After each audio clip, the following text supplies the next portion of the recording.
4 subject में back आ गया है। What should I do now?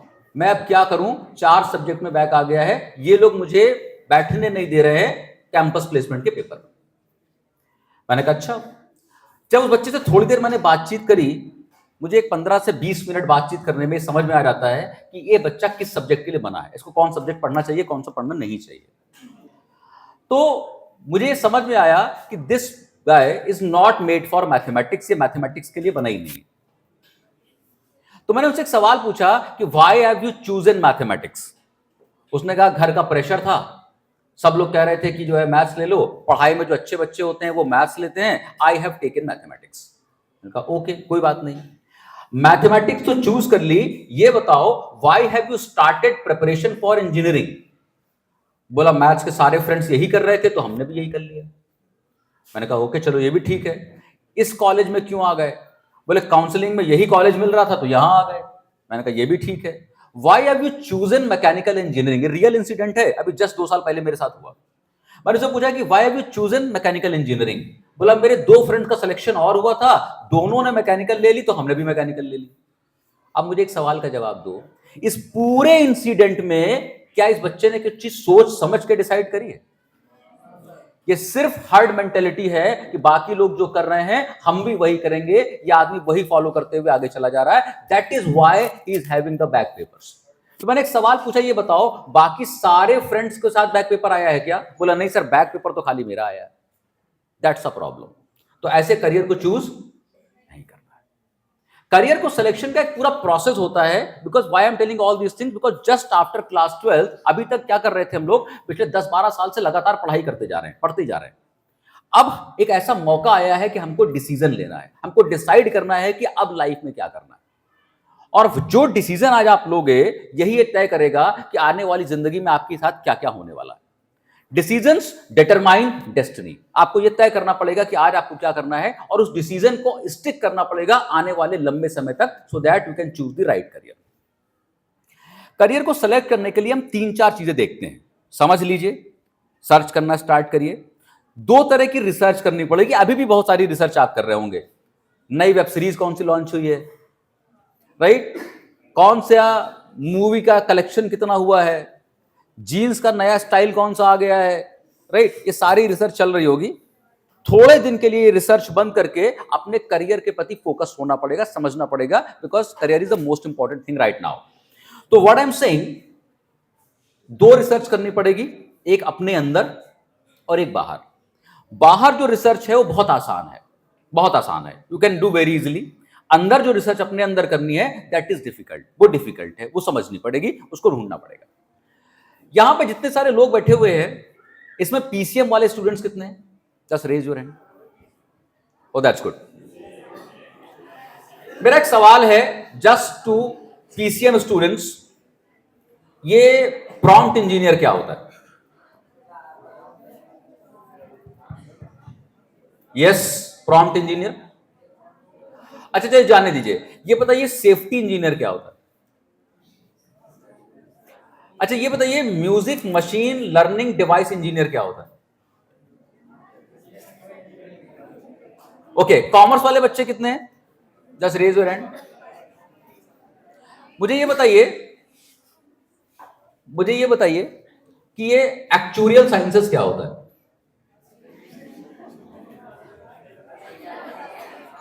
Okay, मुझे ये बताइए सीएमए क्या होता है? सीएमए। बस, आपके साथ क्विज खेलने का मेरा कोई इरादा नहीं है आज। I am just asking these 2-3 questions to make you realise कि बहुत सारी चीजें हैं करियर के बारे में जो आप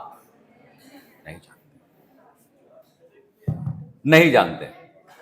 सो understanding these things, let's coming to the point कि करियर को सिलेक्ट कैसे करते हैं। सबसे पहला काम क्या करना पड़ेगा आपको? You have to find out what your aptitude is. You know what is aptitude? Aptitude का सिंपल सा मतलब होता है whether you are having those qualities, किसी भी प्रोफेशन में जिसमें आप जाने की कोशिश कर रहे हैं, any profession in which you want to go, whether you have those qualities in yourself or not, and if you don't have those qualities, whether you will be able to develop those qualities or not. आपने मुझ कई लोगों से सुना होगा कि यार हम पिछले 4 साल से 5 साल से तैयारी कर रहे हैं, आईएएस का इंटरव्यू मैंने 4 बार दिया है, 3 बार दिया है और हर बार सिलेक्शन नहीं होता है, रिटन हर बार क्लियर हो जाता है। क्यों नहीं होता? बिकॉज आप उस चीज के लिए फिट नहीं है और ये बात आपको समझ में नहीं आ रही है और आप गलत जगह टाइम वेस्ट कर रहे हैं।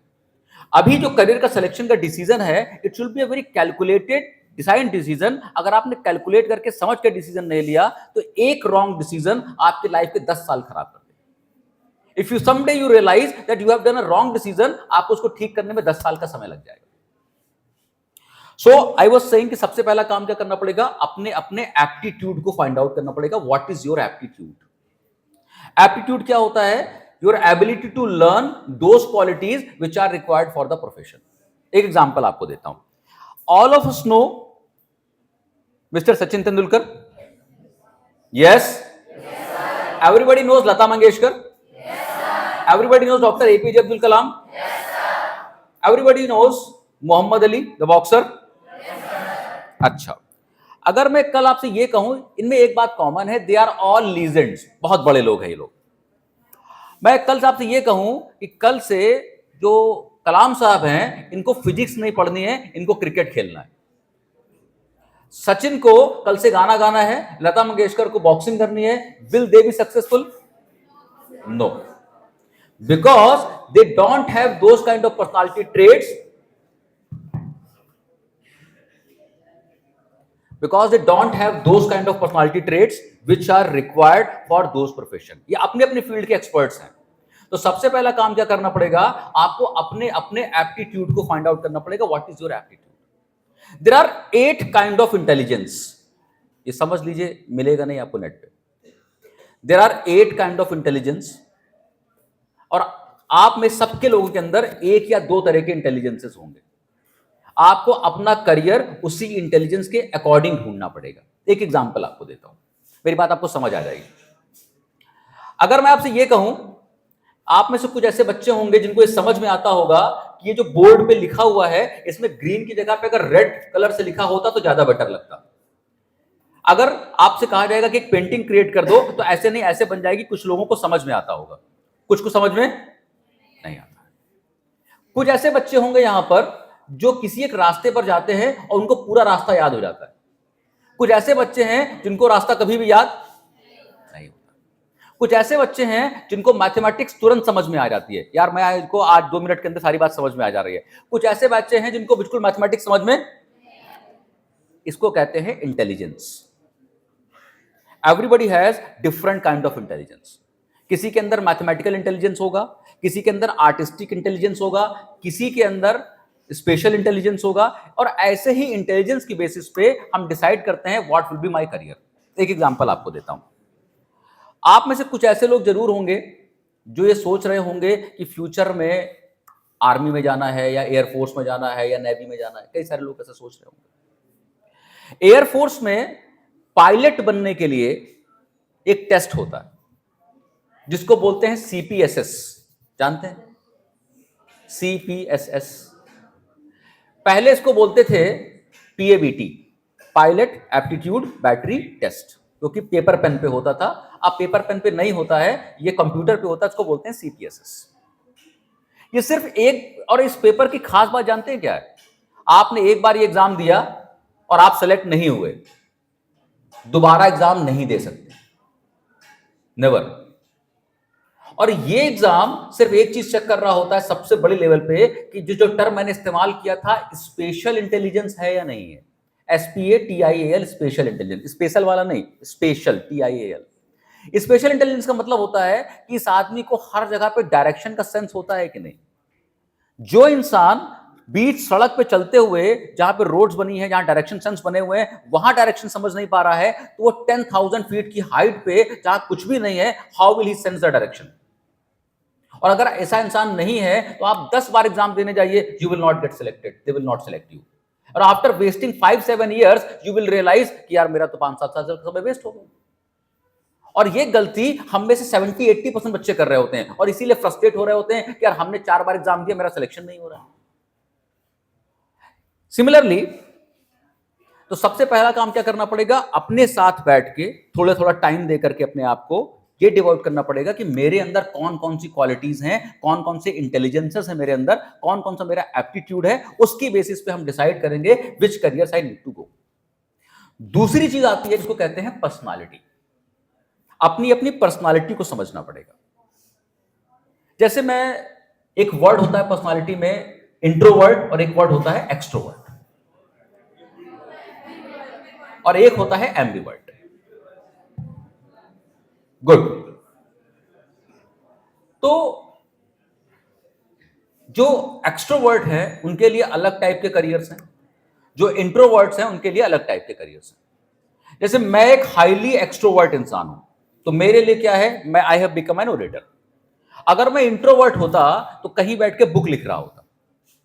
तो अगर मेरे अंदर एक्सट्रोवर्ट और इंट्रोवर्ट का रेशियो निकाला जाए तो I am 95% extrovert and 5% introvert.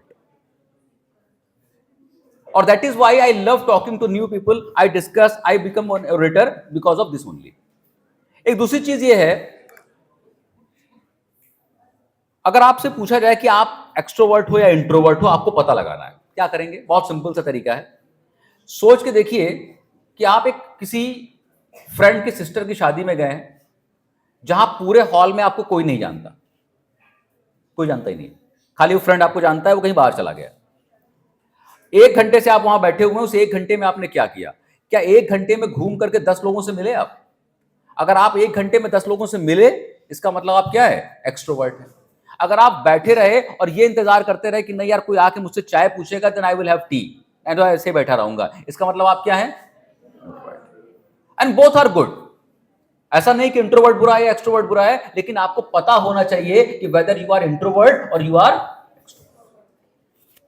ऐसे ही पर्सनालिटी ट्रेट्स कैसे कैसे होते हैं, मैं एग्जांपल हमेशा बच्चों को देता हूं, समझिएगा, वरना लाइफ में गलती करेंगे, गलती करने का चांस कम हो जाएगा आपका। यहां पर जितने सारे लोग बैठे हुए हैं, सबके अपने अपने फ्रेंड्स होंगे, और कभी कभी ऐसा भी होता होगा कि 2 फ्रेंड्स में झगड़ा हो गया, रोज ही होता है। एक इंसान ये सोचेगा कि ये मेरा फ्रेंड है और इसका मिस्टर XYZ से झगड़ा हो गया है, मुझे इस बात से मतलब नहीं है कि कौन सही है कौन गलत है, I am always with my friend. Yes और नो? गुड। एक दूसरी वैरायटी के लोग होंगे जो बहुत कम होंगे, 1-2%, जो ये डिसाइड करेंगे कि यार पहले चेक करो कि दोनों में सही कौन है, जो सही होगा मैं उसके साथ हूं, अपने दोस्त भी हो तब भी अगर गलत है तो मैं उसके साथ नहीं। ये परसेंटेज बहुत कम होगा, 1-2% होगा। राइट? यस और नो? Now situation change. अब सोच के देखिएगा मैं क्या बताने की कोशिश कर रहा हूं। आप एक इंटरव्यू देने गए हैं और इंटरव्यू चल रहा है HJS का। HJS समझते हैं? What is HJS? HJS का मतलब होता है हायर जुडिशियल सर्विसेज, वो लोग जो जज बनते हैं। जैसे ही आपने HJS का एग्जाम पास किया, आप बन जाएंगे ADJ, एडिशनल डिस्ट्रिक्ट जज। 5 साल के बाद you become a DJ, district जज। और डिस्ट्रिक्ट जज में इतनी पावर होती है कि वो CM को भी बुला सकता है अपने कोर्ट में कि आजा जरा तलब कर ले। This is the power of जज। तो if you want to become a जज, एक जज का इंटरव्यू चल रहा है और 2 तरीके के लोग इंटरव्यू देने आए हैं। एक वो जो कह रहा था कि मैं अपने फ्रेंड के साथ हूं, भले ही सही हो भले ही गलत हो, और एक वो जो कह रहा था कि नहीं, I will find out who is right and I will with them. Selection किसका होगा? दूसरे वाले का। पहले वाले का सिलेक्शन कभी हो ही नहीं सकता, बिकॉज वो जो पैनल वहां बैठा हुआ है उसमें एक बहुत ही हाईली क्वालिफाइड काबिल साइकोलॉजिस्ट बैठा होगा जो आपकी पूरी पर्सनालिटी को जज कर लेगा। और आप अगर फर्स्ट वैरायटी टाइप के हैं और आपने जिंदगी के 7 साल खराब कर दिए एचजेएस का एग्जाम देने के लिए, तो 7 साल के बाद सिवाय फ्रस्ट्रेशन के आपको कुछ नहीं मिलेगा। आप कहेंगे साहब 7 साल से एग्जाम दे रहे हैं और सिलेक्शन नहीं हो रहा है, 4 बार इंटरव्यू देके आ चुके हैं, ये बेईमान लोग मेरा सिलेक्शन नहीं करते। ये बेईमान नहीं है, आप गलती कर रहे हैं, आप गलत जगह पे हाथ चला रहे हैं जहां पे आपको नहीं जाना चाहिए था, और just because of this you are not getting selected. Similarly, तो सबसे इंपॉर्टेंट बात क्या मैंने बताई आपको, अपना अपना एप्टीट्यूड फाइंड आउट करना पड़ेगा कि मेरे अंदर क्या क्या क्वालिटीज हैं, क्या क्या मेरे अंदर क्वालिटीज हैं। दूसरा ये फाइंड आउट करना पड़ेगा कि व्हाट इज माय पर्सनालिटी। और सारे लोग क्या करते हैं, पर्सनालिटी और एप्टीट्यूड को कई बार लोग कंफ्यूज कर जाते हैं कि aptitude and personality is the same thing. It is not same, it is a different kind of thing. Aptitude means your basic ability personality means किसको आप कैसे परस्यू करते हैं, आगे कैसे बढ़ाते हैं। तीसरी एंड सबसे इंपॉर्टेंट चीज जो है जिसको आपको देखना पड़ेगा लाइफ में, that is your interest. What your interest are. What is interest? इसीलिए इसको बोलते हैं करियर फाइंड आउट करने का API formula, aptitude, personality, interest. If you, doctor Freeman लिखते हैं अपनी बुक में, if you want to do something good in your life, अगर कुछ अच्छा करना चाहते हैं लाइफ में आप, make your interest as your career. जो आपके इंटरेस्ट है उसको आप अपना करियर बना लीजिए। If you want to do something great in your life, अगर कुछ बहुत अच्छा करना चाहते हैं तो make your hobby as your career. And if you want to do become a legend, legend मतलब if you want to become somebody like Amitabh Bachchan, if you want to become somebody like Mahendra Singh Dhoni, if you want to become somebody like Shahrukh Khan, Sachin Tendulkar, doctor APJ Abdul Kalam, ऐसा कुछ करना चाहते हैं, make your passion as your career. और ये बड़ा important word है। ये जितने नाम मैंने लिए, इन सब बात लोगों में एक ही बात कॉमन है कि they have made your their passion as their career. That's important kind of, that's important thing. What I am saying, why I am saying their passion as their career. देखो इंटरेस्ट क्या होता है, सबसे पहला काम करिए, अपने अपने इंटरेस्ट को फाइंड आउट करिए। इंटरेस्ट क्यों इंपॉर्टेंट है? आप में से कुछ लोगों ने जरूर ऐसा किया होगा, जस्ट यू कैन रिलेट। ऐसा कभी हुआ कि आपने पापा से कहा कि पापा ऐसा है कि मुझे गिटार लर्न करना है। पापा कहते लर्न कर लो, ये लो गिटार, 2000 रुपए का खरीद लो, 3000 का, और स्टार्ट लर्निंग। 3-4 महीने के बाद आप बोर हो गए गिटार से, हटा दो यार अब नहीं करेंगे। अब एक काम करेंगे, अब मेरे बाकी 2-3 फ्रेंड्स आ रहे हैं क्रिकेट खेलने, तो कल से हम क्रिकेट खेलने जाएंगे। अब मुझे फास्ट बॉलर बनना है। 2-3 महीने आपने बॉलिंग करी, फिर आपने उसको छोड़ दिया, अब ये नहीं कर पा रहे, हमसे नहीं हो रहा, कुछ और करते हैं। अब हम क्या करेंगे, अब हम इस समय जो है जेई की कोचिंग करेंगे। 3-4 महीने कोचिंग करिए, अब ये भी नहीं हो रहा, बंद करो, कुछ और करा जाएगा। Every time you are changing your things just because आप जो काम कर रहे हैं वो आपका इंटरनल इंटरेस्ट है ही नहीं। आप केवल दूसरों को देख करके भटकाव में आकर के सारे काम कर रहे हैं। तो you don't need to do this. सबसे पहला काम क्या करना पड़ेगा, अपना इंटरनल इंटरेस्ट आपको फाइंड आउट करना पड़ेगा। What is your interest? जितने भी इंटरेस्ट आप फाइंड आउट करेंगे, इन्हीं इंटरेस्ट में से 1-2 ऐसी चीजें होंगी जिनको मैं हॉबी कह सकता हूं, जिन पे एक लेवल ऊपर होगा, जो करने को आप इंजॉय करते होंगे। यार this is a thing which I enjoy. And passion का मतलब होता है एक ऐसा चीज जो मैं कभी भी कर सकता हूं, मुझे हमेशा उसको करने में कभी थकान नहीं होती। जैसे माय पैशन इज ओरेशन। मैं भी सर से यही बोल रहा था पिछली वाले सेशन के बाद कि अभी मैं ऐसे 3-4 सेशंस और ले सकता हूं, just because of this I love this work. मुझे इस काम में मजा आता है। तो if you are enjoying your work, your passion, go ahead with this. तो find out your passion and make it your career. तो these are something which I told you, जिसकी बेसिस पे आपको करियर को डिसाइड करना।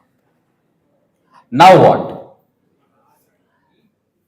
अब दूसरी जो रिसर्च होती है वो होती है बाहर कौन कौन से करियर्स अवेलेबल हैं। आपको पता है कि जब हम लोग पढ़ाई कर रहे थे, आपके टीचर्स पढ़ाई कर रहे थे, आपके पेरेंट्स पढ़ाई कर रहे थे, तो 12-15 टाइप के करियर्स होते थे बस। That's it. आज की डेट में लगभग 12 से 15 हजार अलग अलग टाइप के करियर्स अवेलेबल हैं। 12 से 15 हजार। अगर मैं आपसे बोलूं कि 50 करियर्स का नाम बताओ अलग अलग, आप नहीं बता पाएंगे, क्योंकि आपने उनको जानने की, रिसर्च करने की कभी कोशिश ही नहीं की। बाकी सारे लोग जो काम कर रहे हैं वही हम भी करते चले जा रहे हैं। मैं आपसे बात कर रहा था कि everybody needs to get success. अभी 12th के बाद जो सबसे बड़ी सक्सेस आपके लिए होगी वो ये कि आप किसी बड़े कॉलेज में पहुंच जाए। What do I mean by बड़ा कॉलेज? जो इंडिया के 50-100 सबसे रेप्यूटेड कॉलेजेस हैं, मैं उनकी बात कर रहा हूं। अगर इंडिया के सबसे रेप्यूटेड कॉलेजेस की बात करी जाए, कौन कौन से नाम आते हैं वहां? आईआईटी, एम्स, आईएससी और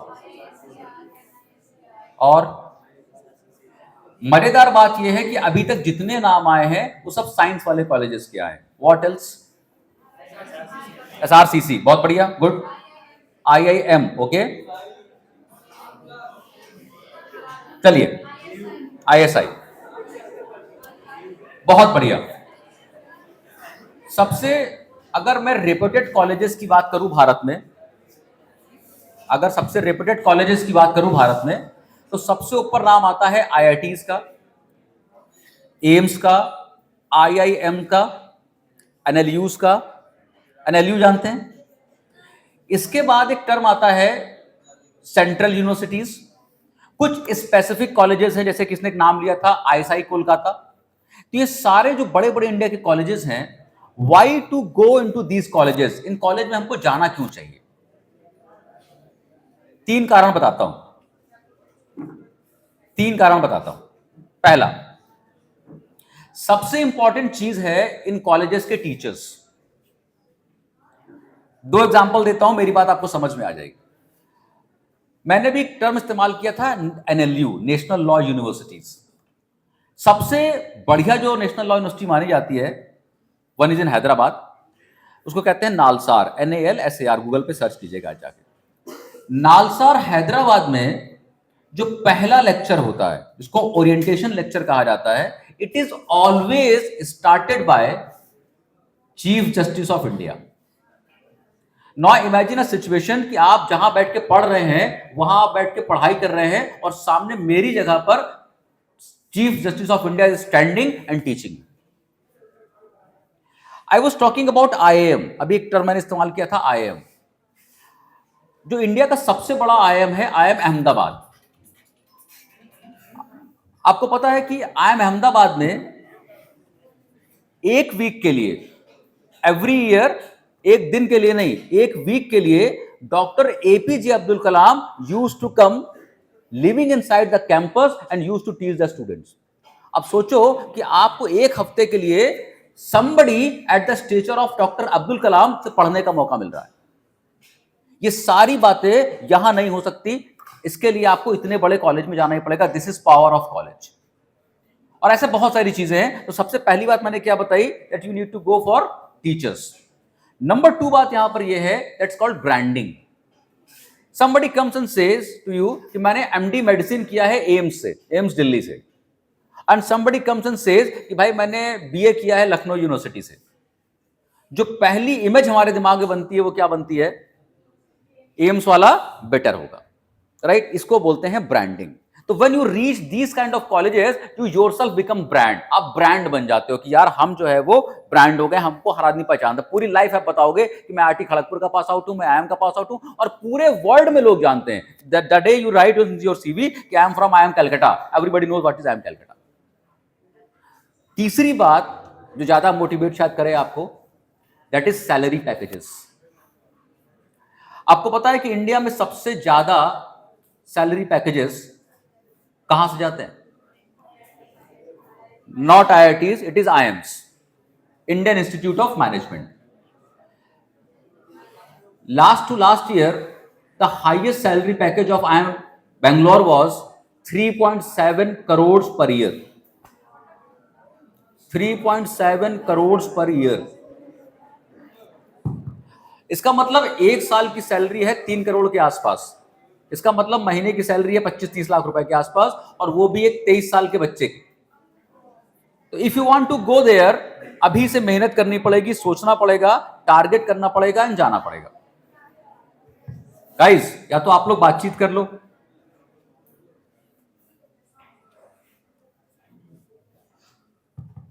इधर कुछ 4-5 लोग हैं जो डिस्टर्ब कर रहे हैं। गर्ल्स तो अपना आराम से मेरी बात सुन रही हैं। अच्छा सुन लो, जिसको नहीं सुनना है तो वो उठ के बाहर जा सकता है, मुझे कोई समस्या नहीं उस चीज से। तो आई वाज सेइंग कि सबसे इंपॉर्टेंट चीज क्या है, वो है सैलरी पैकेजेस। तो इस तरह के कॉलेजेस में पहुंचने के लिए you need to work hard. और मैं बार बार आपको रियलाइज करा रहा हूं कि आपको ये सारी बातें पता ही नहीं।